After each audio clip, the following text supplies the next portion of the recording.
and they told you that you were too much, too emotional, too intense, too honest, too available, too hopeful.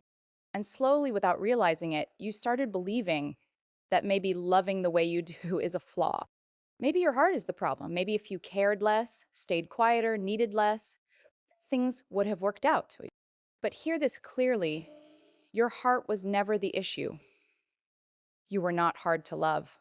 You were loving someone who didn't know how to hold love with care. Someone who confused consistency with boredom, boredom and depth with pressure. Someone who wanted the comfort of being loved, but not the responsibility of loving back. That mismatch does not make you unlovable. It makes the situation wrong. Okay? Think about how Taylor Swift turned her feelings into power.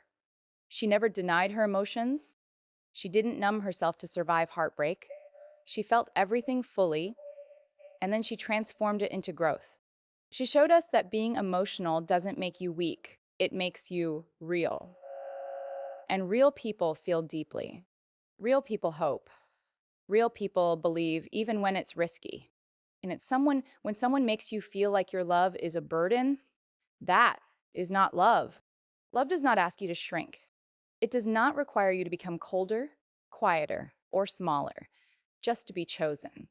Love does not punish you for caring or shame you for wanting clarity.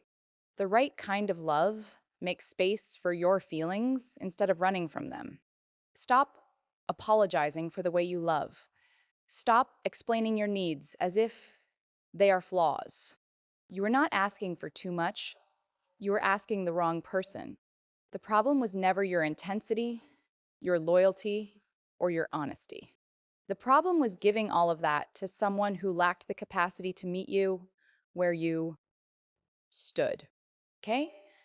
There is nothing wrong with having a big heart in a small world. One day, someone will recognize your love not as pressure, but as peace. And when that day comes, you'll realize something powerful. You were never hard to love. You were simply loving the wrong person.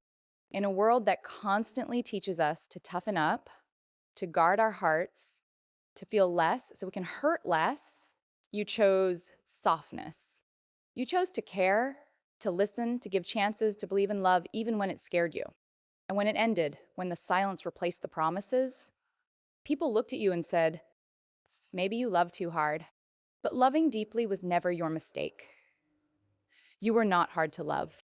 You were loving with honesty in a place that only understood distance. You were offering warmth to someone who is more comfortable with coldness. And that contrast does not make you weak. It reveals how strong your heart actually is. No?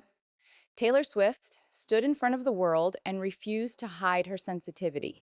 She cried through her music, wrote through her pain, and turned vulnerability into something powerful. She showed us that softness is not the opposite of strength, it is a different kind of strength.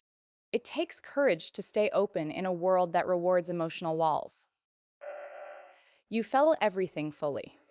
You hoped even when the odds were uncertain. You believed when it would have been easier to pull away. That does not make you naive. That makes you brave.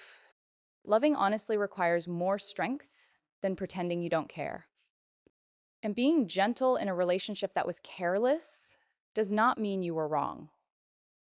It means you were misplaced. Kindness in the wrong hands can be misunderstood as weakness, and depth can be mistaken for drama.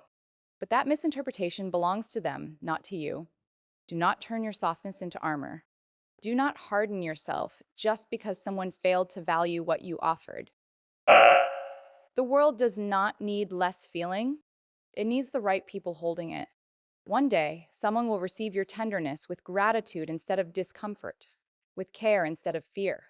And in that moment, you will understand that your softness was never the problem.